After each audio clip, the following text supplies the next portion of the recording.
The Christmas Miracle of Jonathan Toomey. Written by Susan Wojciechowski. Illustrated by P.J. Lynch.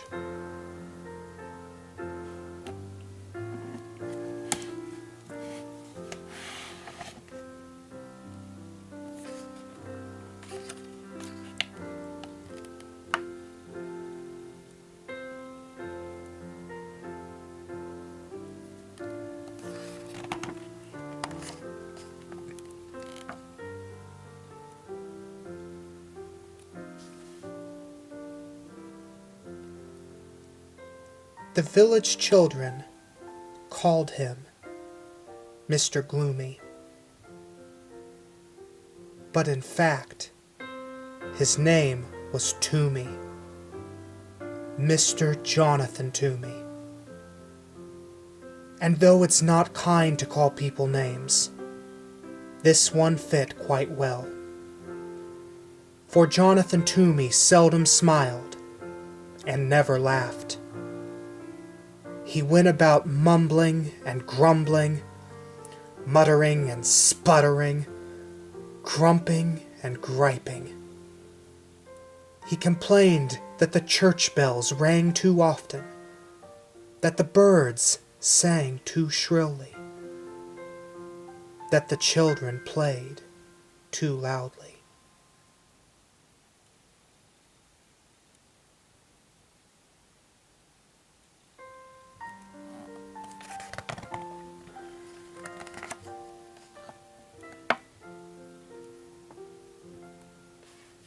Mr. Toomey was a woodcarver. Some said he was the best woodcarver in the whole valley. He spent his days sitting at a workbench, carving beautiful shapes from blocks of pine and hickory and chestnut wood. After supper, he sat in a straight-backed chair near the fireplace, smoking his pipe and staring into the flames. Jonathan Toomey wasn't an old man, but if you saw him, you might think he was.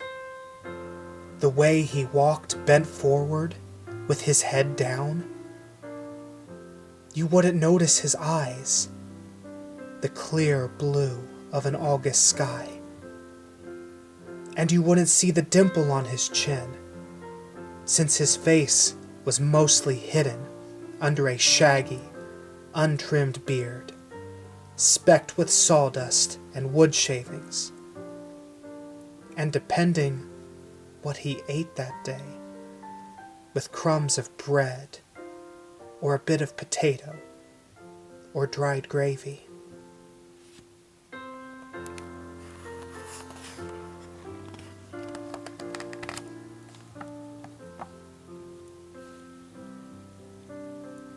The village people didn't know it, but there was a reason for his gloom, a reason for his grumbling, a reason why he walked hunched over, as if carrying a great weight on his shoulders. Some years earlier, when Jonathan Toomey was young and full of life and full of love, his wife and baby had become very sick.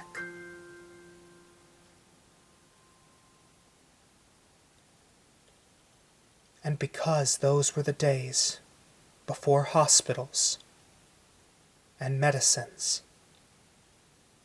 and skilled doctors, his wife and baby died 3 days apart from each other. So Jonathan Toomey had packed his belongings into a wagon and traveled till his tears stopped.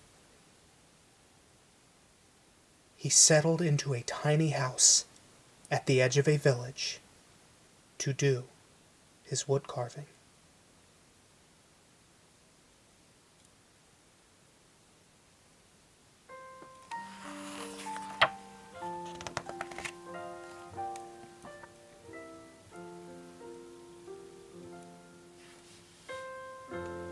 One day, in early December, there was a knock at Jonathan's door.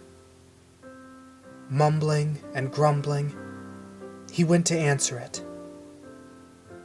There stood a woman and a young boy. "I'm the widow McDowell. I'm new in your village. This is my son, Thomas," the woman said. "I'm 7, and I know how to whistle," said Thomas.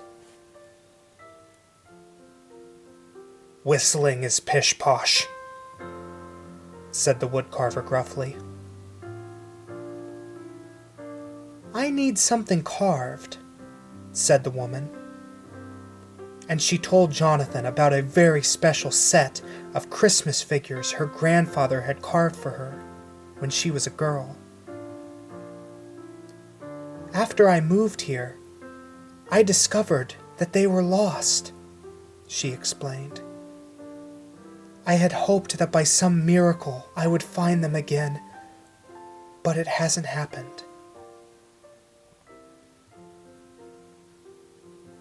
"There are no such things as miracles," the woodcarver told her. "Now, could you describe the figures for me?" "There were sheep," she told him. "2 of them with curly wool," added Thomas. "Yes, 2, said the widow, "and a cow, an angel, Mary, Joseph, the baby Jesus, and the wise men." "3 of them," added Thomas.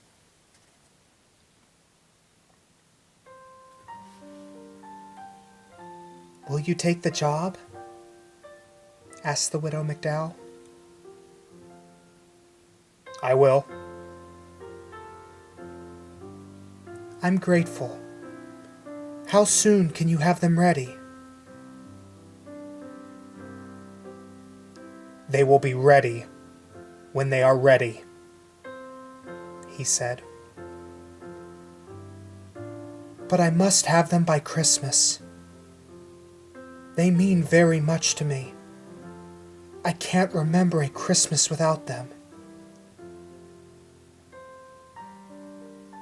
"Christmas is pish-posh," said Jonathan gruffly, and he shut the door.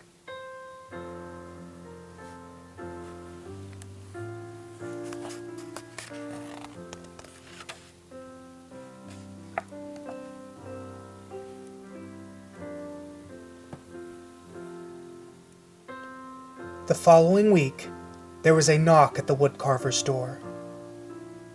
Muttering and sputtering, he went to answer it. There stood the widow McDowell and Thomas. "Excuse me," said the widow, "but Thomas has been begging to come and watch you work.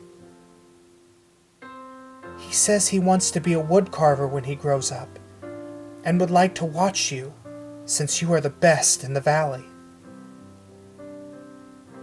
"I'll be quiet. You won't even know I'm here. Please, please," piped in Thomas. With a grumble, the woodcarver stepped aside to let them in. He pointed to a stool near his workbench. "No talking, no jiggling, no noise," he ordered Thomas.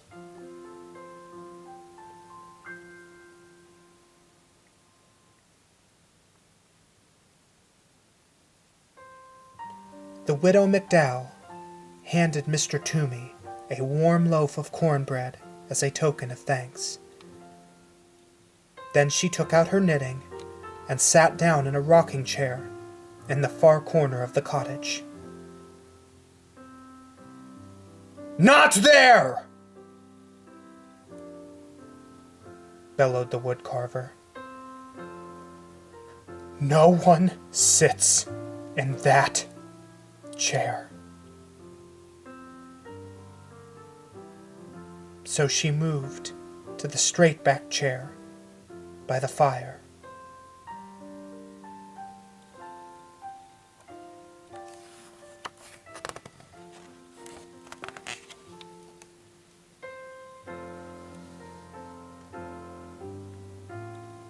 Thomas sat very still.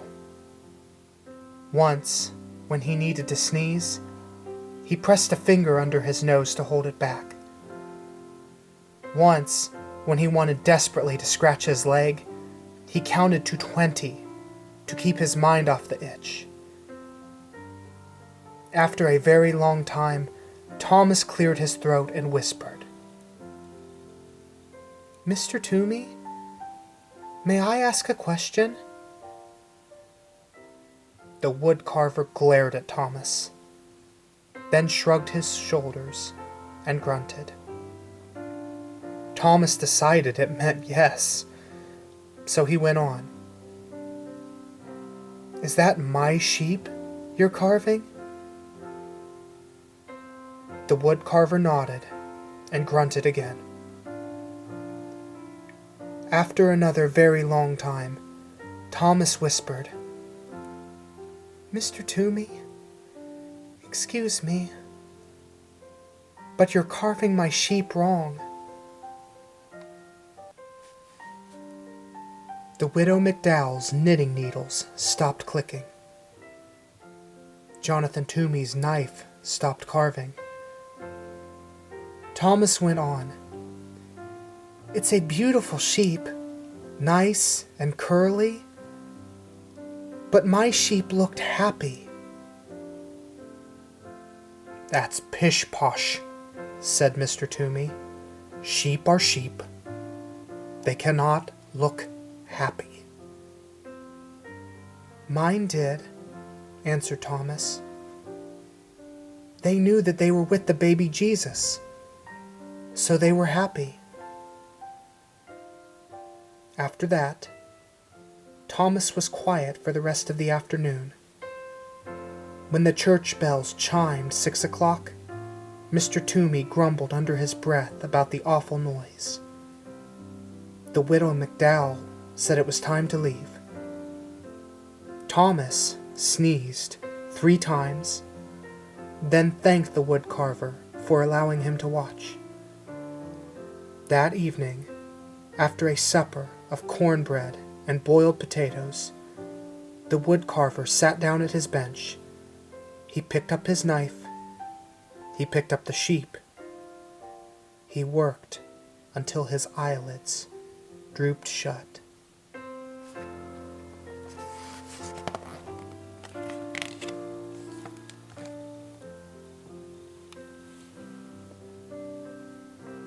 A few days later, there was a knock at the woodcarver's door.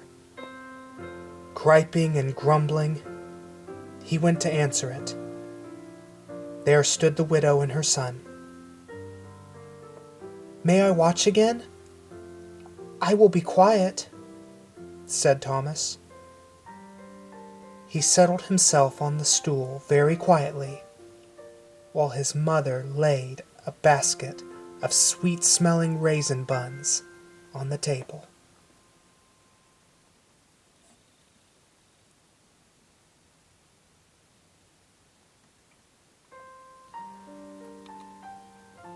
"The teapot is warm," Mr. Toomey said gruffly, his head bent over his work.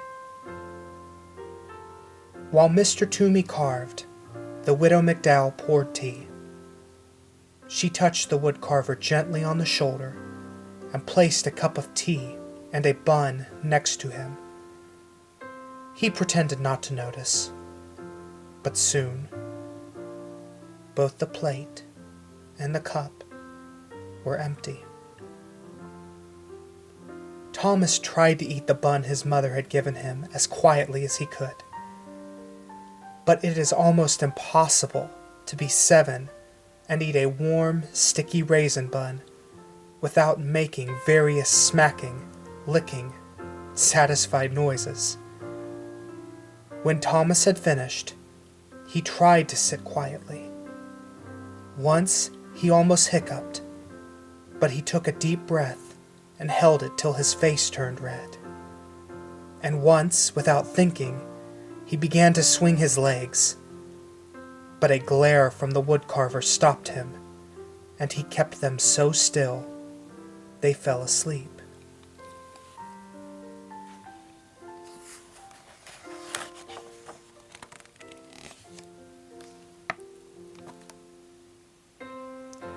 After a very long time, Thomas whispered, "Mr. Toomey, excuse me, may I ask a question?" Grunt. "Is that my cow you're carving?"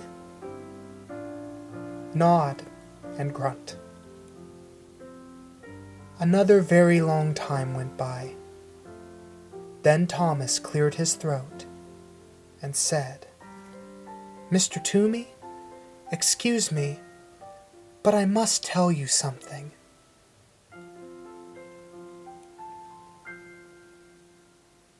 "That is a beautiful cow." "The most beautiful cow I have ever seen. But it's not right. My cow looked proud."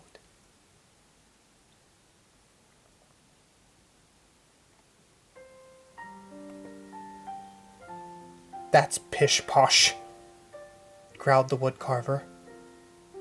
"Cows are cows. They cannot look proud." "My cow did. It knew that Jesus chose to be born in its barn, so it was proud." Thomas was quiet for the rest of the afternoon. The only sounds that could be heard were the scraping of the carving knife, the humming of the widow McDowell, and the click-click of her knitting needles. When the church bells chimed 6 o'clock, Mr. Toomey muttered under his breath about the noise. The widow McDowell said it was time to leave.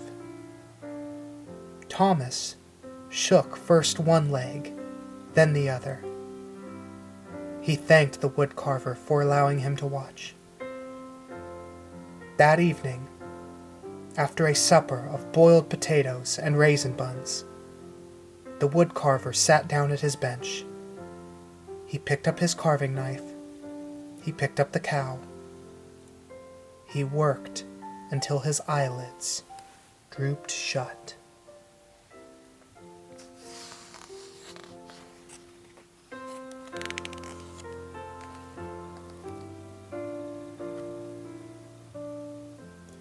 A few days later, there was a knock on the woodcarver's door. He smoothed down his hair as he went to answer it. At the door were the widow and her son. "May I watch again?" asked Thomas. As Mrs. McDowell warmed the tea and put a plate of fresh molasses cookies on the workbench, Thomas watched the woodcarver work on the figure of an angel.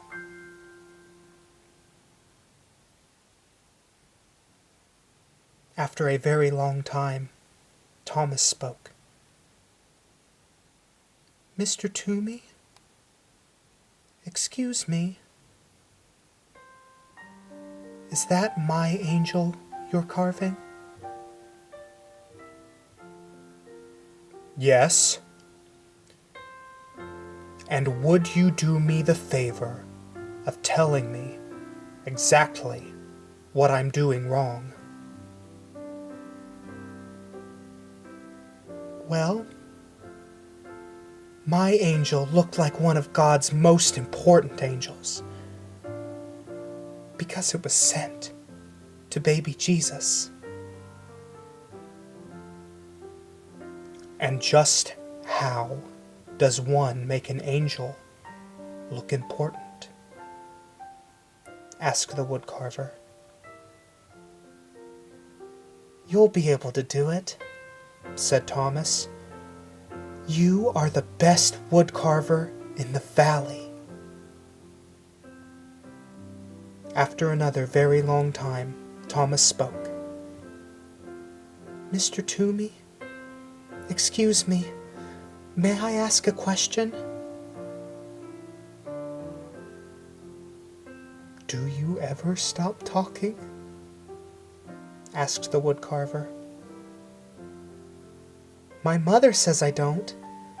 She says I could learn about the virtue of silence from you." Under his beard, the woodcarver's face turned pink.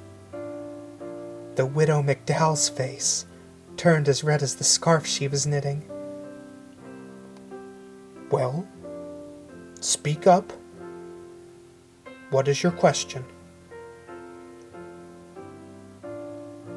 "Will you please teach me to carve?" "I am a very busy man," grumbled the woodcarver. But he put down the important angel. "You will carve a bird." "A robin, I hope," said Thomas. "I like robins."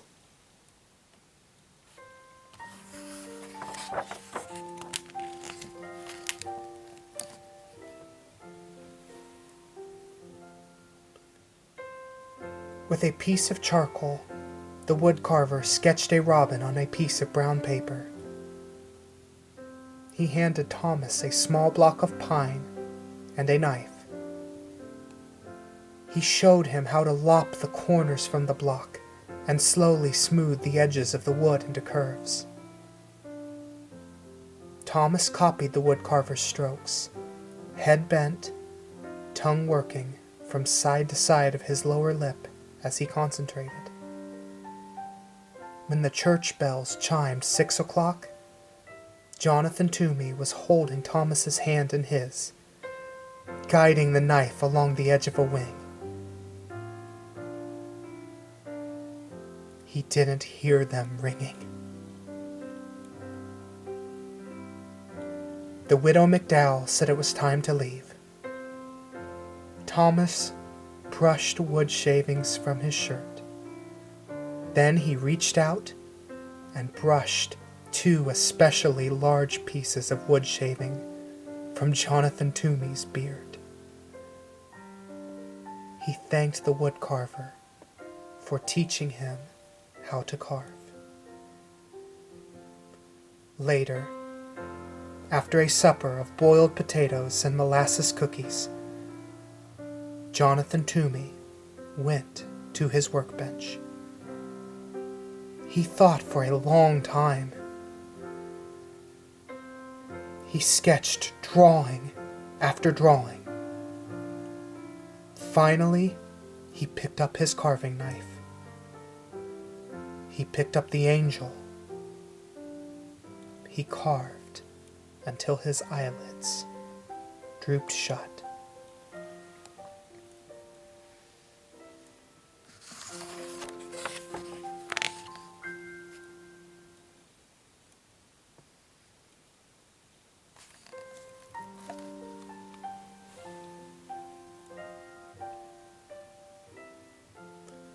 A few days later, there was a knock on the woodcarver's door. Mr. Toomey jumped up to answer it. There stood the widow McDowell with a bouquet of pine boughs and holly sprigs, dotted with berries. And there stood Thomas, clutching his partly carved robin. While Thomas and Mr. Toomey carved, Mrs. McDowell put the bouquet in a jar of water. She scrubbed Mr. Toomey's kitchen table and set the jar in the center, on a pretty cloth embroidered with lilies of the valley and daisies, which she found in a drawer below the cupboard. Next, I will carve the wise men and Joseph, the woodcarver said to Thomas. Perhaps, perhaps, perhaps before I begin, you will tell me about all the mistakes I am going to make. Well, said Thomas, my wise men were wearing their most wonderful robes because they were going to visit Jesus. And my Joseph was leaning over baby Jesus like he was protecting him. He looked very serious. It wasn't until the church bells had chimed and the widow and her son were preparing to go that Mr. Toomey saw the jar of pine boughs and the scrub table and the cloth embroidered with lilies of the valley and daisies.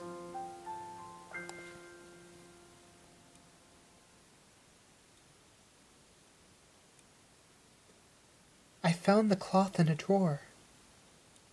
I thought it would look pretty on the table, the widow McDowell said, smiling. Never open that drawer, the woodcarver said harshly.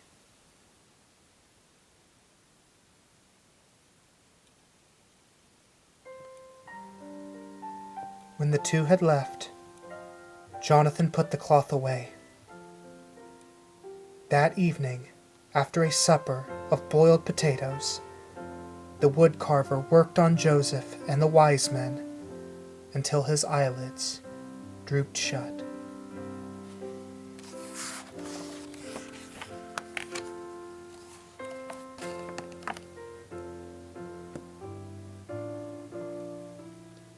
A few days later, there was a knock on the woodcarver's door.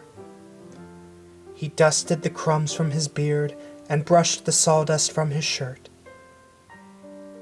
At the door were the widow McDowell and Thomas. All afternoon, Thomas watched the woodcarver work. When it was time to leave, Jonathan said to Thomas, I am about to begin the last two figures, Mary and the baby. Can you tell me how your figures looked? They were the most special of all, said Thomas. Jesus was smiling and reaching up to his mother, and Mary looked like she loved him very much. Thank you, Thomas, said the woodcarver. Tomorrow is Christmas. Is there any chance the figures will be ready? The widow McDowell asked. They will be ready when they are ready. I understand, said the widow, and she handed Jonathan 2 packages. Merry Christmas, she said.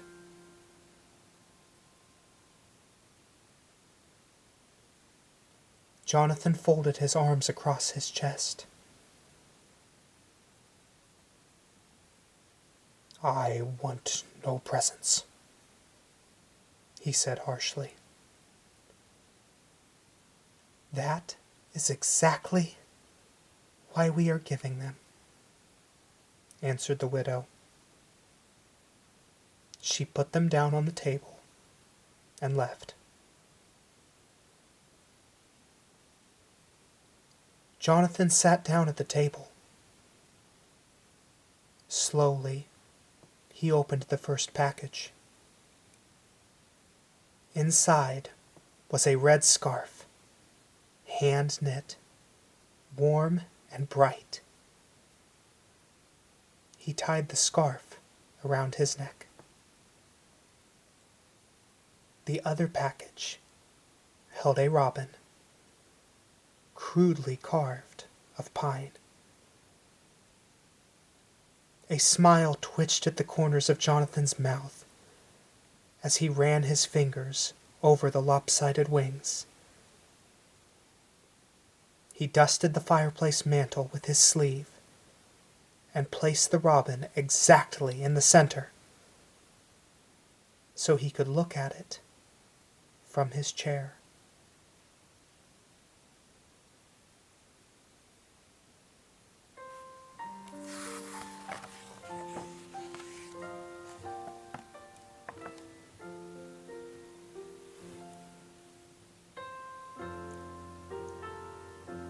The woodcarver did not eat supper that day. Instead, he began to sketch the final figures, Mary and Jesus. He drew Mary, then wadded the sketch into a ball and tossed it on the floor. He drew the baby, wadded the sketch into a ball, and tossed it with the first. He sketched again. Once more he crumpled the paper. Soon there was a small mountain of crumpled papers at his feet. He picked up a block of wood and tried to carve, but his knife would not do what he wanted it to do. He hurled the chunk of wood into the fireplace and sat, staring into the flames.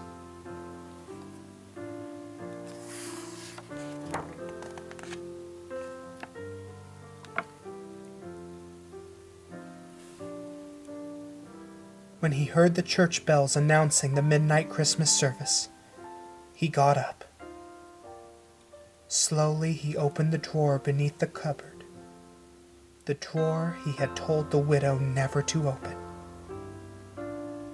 From it he took the cloth embroidered with lilies of the valley and daisies. He took out a rough woolen shawl and a lace handkerchief. He took out a tiny white baby blanket and a little pair of blue socks. He placed each piece gently on the floor. From the bottom of the drawer, he lifted out a picture frame, beautifully carved of deep brown chestnut wood.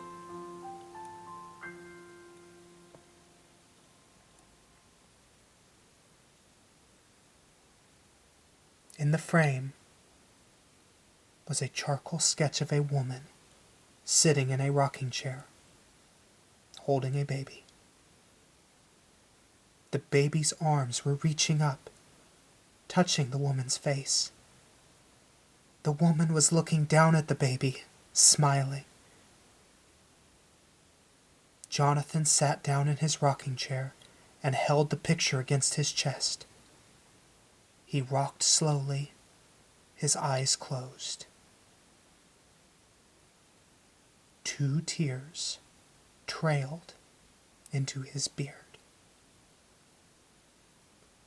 When he finally took the picture to his workbench and began to carve, his fingers worked quickly and surely. He carved all through the night.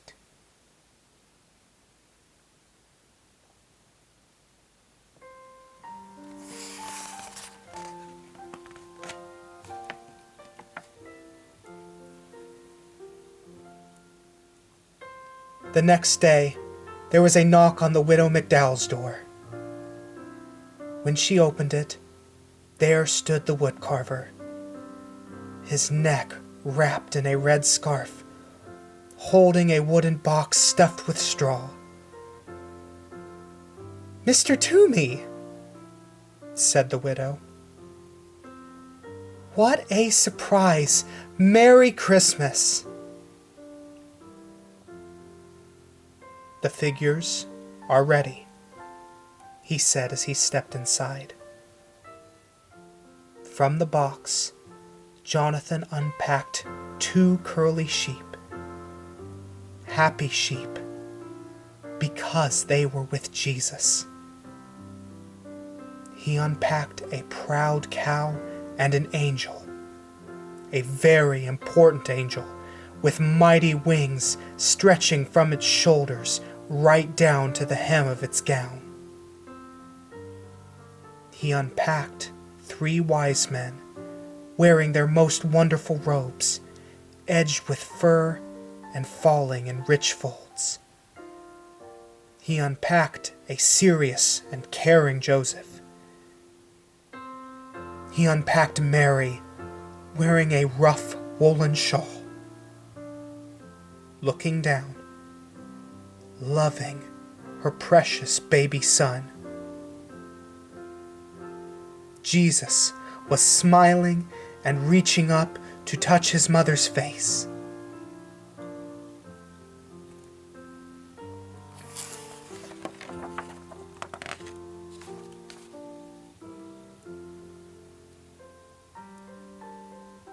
That day, Jonathan went to the Christmas service with the widow McDowell and Thomas.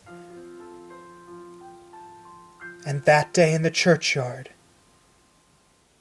the village children saw Jonathan throw back his head, showing his eyes as clear as an August sky, and laughed. No one ever called him Mr. Gloomy again.